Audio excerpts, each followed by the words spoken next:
The Battle of Baku, Azerbaijani, Döyüşü, Russian, Turkish, Bakü Muharebesi, in June to September 1918 was a clash between the Ottoman-Azerbaijani coalition forces led by Nuri Pasha and Bolshevik Dashnag Baku Soviet forces, later succeeded by the British Armenian White Russian forces led by Lionel Dunsterforce. The battle was fought as a conclusive part of the Caucasus campaign, but as a beginning of the Armenian-Azerbaijani War. In 1917, the Russian Caucasus front collapsed following the abdication of the Tsar. On 9 March 1917, the Special Transcaucasian Committee was established to fill the administrative gap in areas occupied in the course of the war on the Caucasian front by the Russian Provisional Government in the Transcaucasia. This administration, which included representatives of Armenian, Azerbaijani and Georgian groups, did not last long. In November 1917,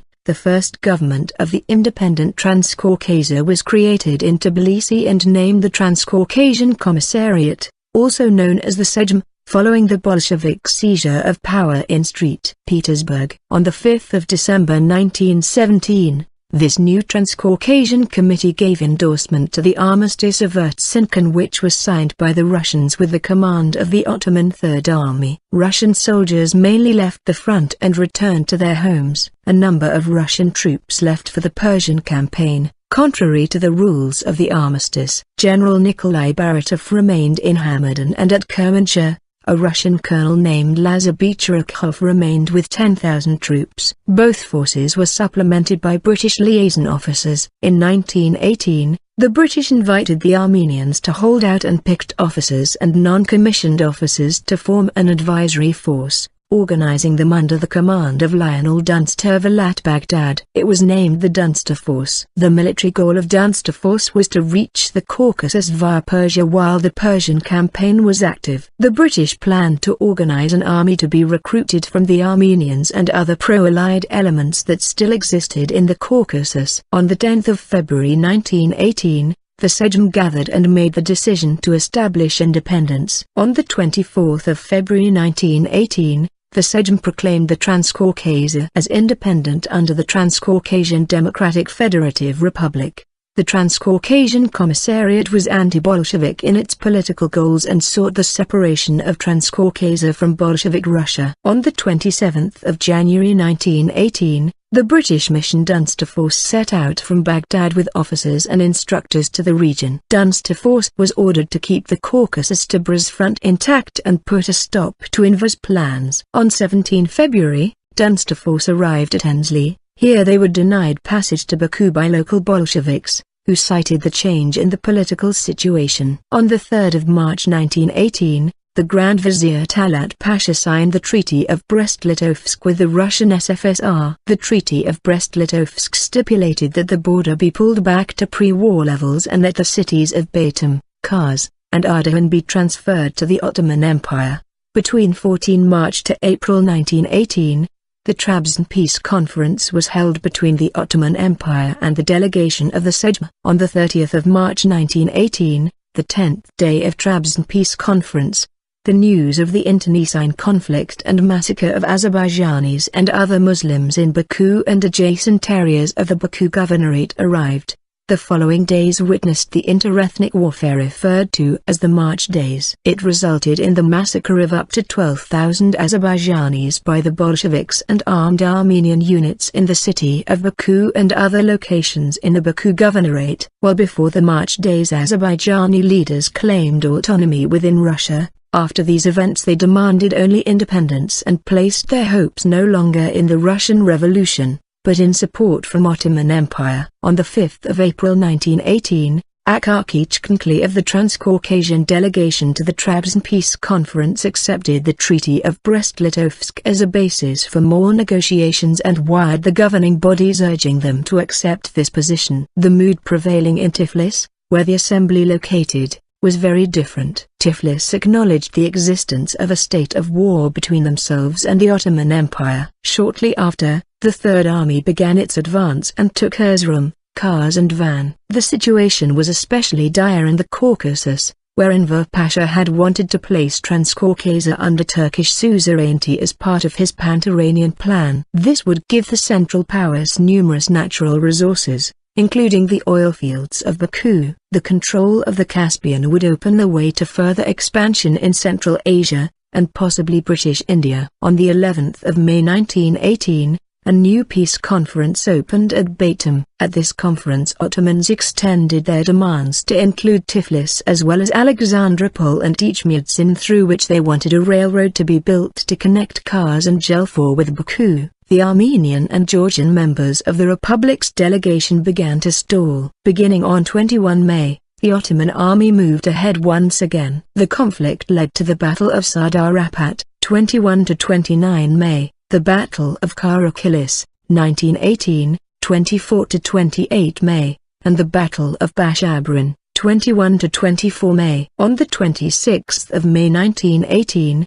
the Federation dissolved initially with the Georgian Declaration of Independence, Democratic Republic of Georgia, quickly followed by those of the Armenian, First Republic of Armenia, and Azerbaijan, Azerbaijan Democratic Republic, representatives on 28 May. On the 28th of May 1918, Georgia signed the Treaty of Poti with Germany and welcomed the German Caucasus expedition, seeing in the Germans protectors against the post-Russian Revolution havoc and the Ottoman military advances. The government of Azerbaijan moved from Tiflis to Ganjak, or Ganja. At the same time, Germany turned to negotiations with the Soviet Russia and offered to stop the Ottoman Army of Islam in return for guaranteed access to Baku's oil. They reached an agreement on 27 August whereby Germany was to receive a quarter of Baku's oil production.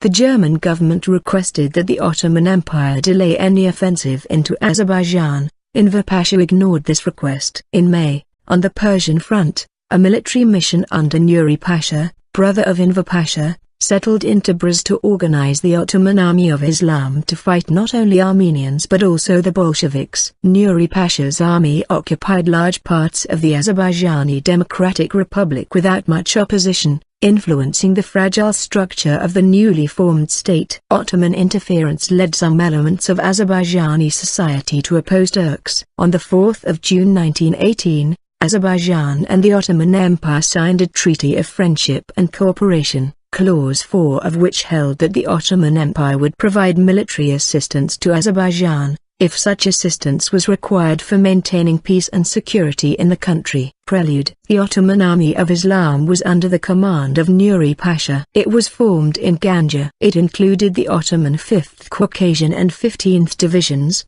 and the Azerbaijani Muslim Corps under General Ali-Aga Shiklinsky.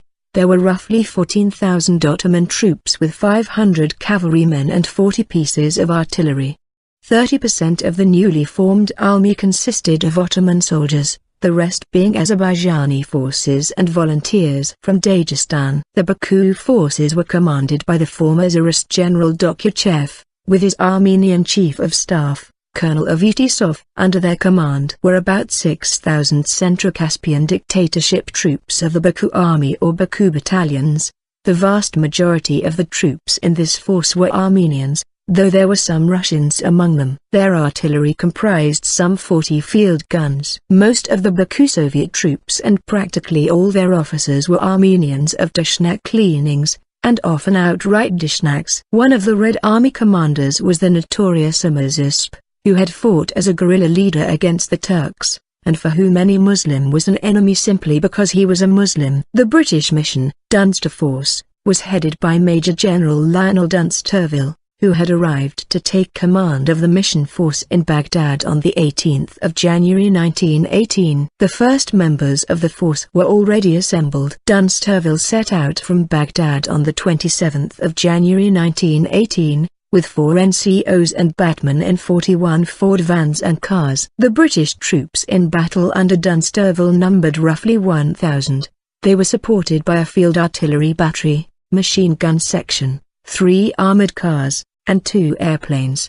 He was to proceed through Persia, began from Mesopotamian campaign through Persian campaign, to the port of Anzali. On the 6th of June 1918, Grigory Kurganov, People's Commissaire of Military and Naval Affairs of the Baku Soviet, issued an order to the Red Army to begin offensive operations against Ganja.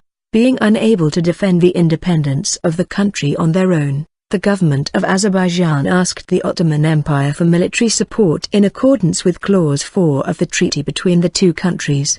The Baku Soviet troops looted and killed Muslims as they moved towards Ganja. However, many of the troops Shah Humayun requested from Moscow for the protection of Baku did not arrive because they were held up on the orders of Joseph Stalin in Tsaritsyn. Also, on Stalin's orders, grain collected in northern Caucasus to feed the starving people in Baku was directed to Tsaritsyn. Shah Humayun protested to Lenin and to the military committee about Stalin's behavior, and he often stated, "Stalin will not help us." Lack of troops and food would be decisive in the fate of the Baku Soviet. On 27 June, the 1st of July 1918, in the battle near Goyche, the Army of Islam defeated the Red Army and started advancing towards Baku. At this point, earlier in June, Becharakov was in the vicinity of Kazvin, trying to go north. After defeating some Jangalis, he proceeded to check the situation in Baku. Returning on 22 June, he planned to save the situation by blocking the Army of Islam at Alati-Pristan. However, he arrived too late, and instead went farther north to Derbent, planning to attack the invading Army of Islam from the north. At Baku, he left only a small Cossack contingent. Beside the Russians, the Jangalis also harassed elements of the Dunsterforce going to Anzali on their way to Baku. Once defeated, the Jangalis dispersed. On reaching Anzali in late July, Dunsterforce also arrested the local Bolsheviks who had sided with the Jangalis. On the 26th of July 1918, a coup d'état overthrew the Bolsheviks in Baku. The new body, the Central Caspian Dictatorship, wanted to arrest Stepan Shah Humayun, but he and his 1,200 Red Army troops seized the local Arsenal 13 ships, and began heading to Astrakhan. The Caspian fleet, loyal to the new government, turned them back. By the 30th of July 1918, the advance parties of the Army of Islam had reached the heights above Baku, causing Dunsterforce to immediately send contingents of his troops to Baku, which arrived on 16 August. On the 17th of August 1918, Tokachev started an offensive at Diga. He planned for 600 Armenians under Colonel Stepanov to attack to the north of Baku. He would further be reinforced by some Warwicks and North Staffords, eventually taking Novkani. By doing this, they planned to close the gap to the sea, and control a strongly defensible line from one end of the Absheron Peninsula to the other. The attack failed without artillery support, as the inspector of artillery had not been given warning. As a result of the failure, the remnants of the force retired to a line slightly north of Diga. City of Baku. The oil derricks of Baku shelled during the battle. Shortly before the Ottoman attack, Russian and Armenian soldiers near the front line. While Baku and its environs had been the site of clashes since June and into mid-August, the term Battle of Baku refers to the operations of the 26th August to the 14th September. On 26 August, the Army of Islam launched its main attack against positions at the Wolf's Gate. Despite a shortage of artillery, British and Baku troops held the positions against the Army of Islam. Following the main assault, the Turks also attacked Bainagadi Hill farther north, but also failed. After these attacks, reinforcements were sent to the Balajari station, from where they held the heights to the north. However, faced with increased artillery fire from Turks, they retired to the railway line. Over the period 28 to 29 August, the Turks shelled the city heavily, and attacked the Bainagadi Hill position. 500 Turks in close order charged up the hill, but were repulsed with the help of artillery. However, the understrength British troops were forced to retire to positions further south. 29 August 1 September, the Turks managed to capture the positions of Bainagadi Hill and Diga. Several coalition units were overrun, and losses were heavy. By this point, Allied troops were pushed back to the saucer-like position that made up the heights surrounding Baku. However, Ottoman losses were so heavy that Mursal Bey was not immediately able to continue his offensive. This gave the Baku army invaluable time to reorganize, faced with an ever-worsening situation. Dunsterforce organized a meeting with the Central Caspian dictators on 1 September. He said that he was not willing to risk more British lives and hinted at his withdrawal. However, the dictators protested that they would fight to the bitter end, and the British should leave only when troops of the Baku army did. Dunsterforce decided to stay until the situation became hopeless. Meanwhile, Becherakov captured Petrovsk, allowing him to send help to Baku. The reinforcements, consisting of 600 men from his force, including Cossacks, raised hope. 1 to 13 September, the Turks did not attack. During this period, the Baku force prepared itself and sent out airplane patrols constantly. In his diary, Dunsterforce reported the atrocities against the Muslim population perpetrated by Armenian militants. On 12 September, an Arab officer from the Ottoman 10th Division deserted, giving information suggesting the main assault would take place on 14 September. On the night of 13-14 September, the Turks began their attacks.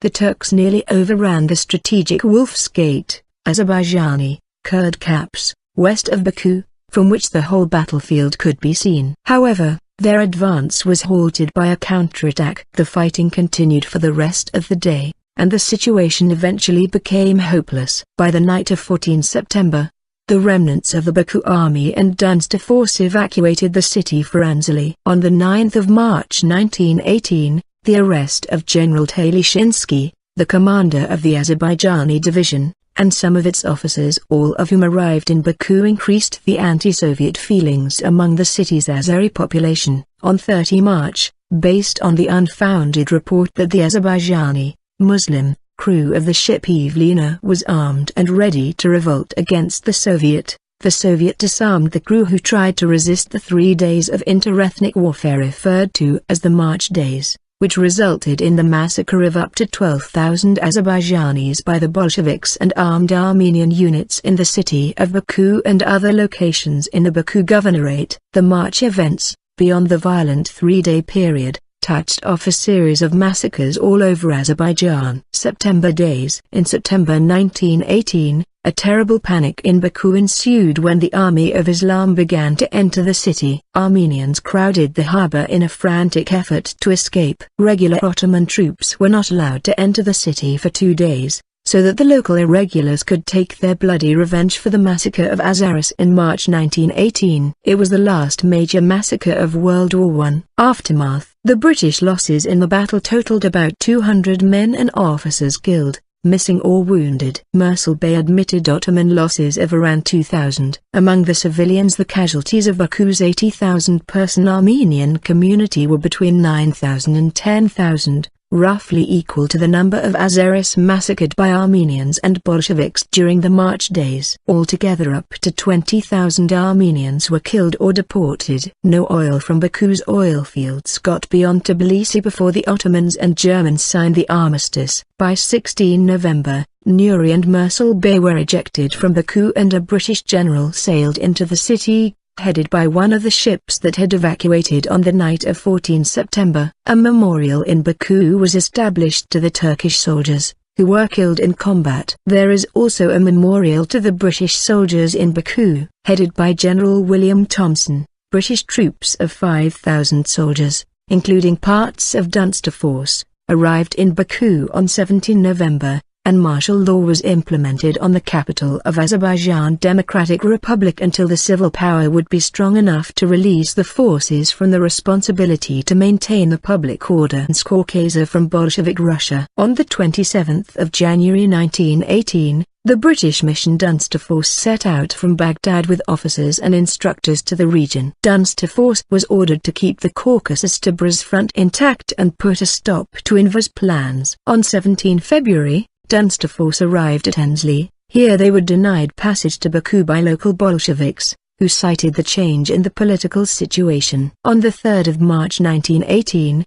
the Grand Vizier Talat Pasha signed the Treaty of Brest-Litovsk with the Russian SFSR. The Treaty of Brest-Litovsk stipulated that the border be pulled back to pre-war levels, and the Battle of Baku, Azerbaijani, Bakü Muharebesi, Russian, Turkish, Bakü Muharebesi, In June to September 1918 was a clash between the Ottoman-Azerbaijani coalition forces led by Nuri Pasha and Bolshevik Dashnak Baku Soviet forces, later succeeded by the British Armenian White Russian forces led by Lionel Dunsterville. The battle was fought as a conclusive part of the Caucasus campaign, but as a beginning of the Armenian-Azerbaijani War. In 1917, the Russian Caucasus front collapsed following the abdication of the Tsar. On 9 March 1917, the Special Transcaucasian Committee was established to fill the administrative gap in areas occupied in the course of the war on the Caucasian Front by the Russian Provisional Government in the Transcaucasia. This administration,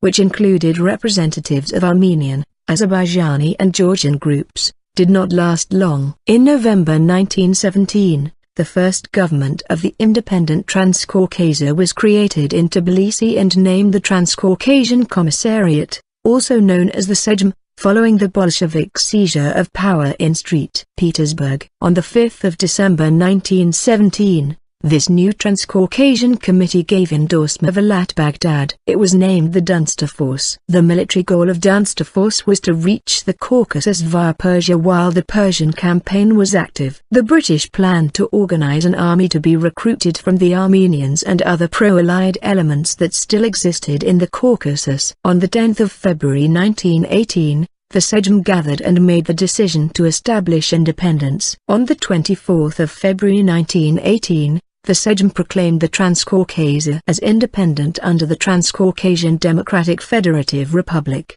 The Transcaucasian Commissariat was anti-Bolshevik in its political goals and sought the separation of Trent to the Armistice of Erzincan, which was signed by the Russians with the command of the Ottoman Third Army. Russian soldiers mainly left the front and returned to their homes. A number of Russian troops left for the Persian campaign, contrary to the rules of the armistice. General Nikolai Baratov remained in Hamadan and at Kermanshah.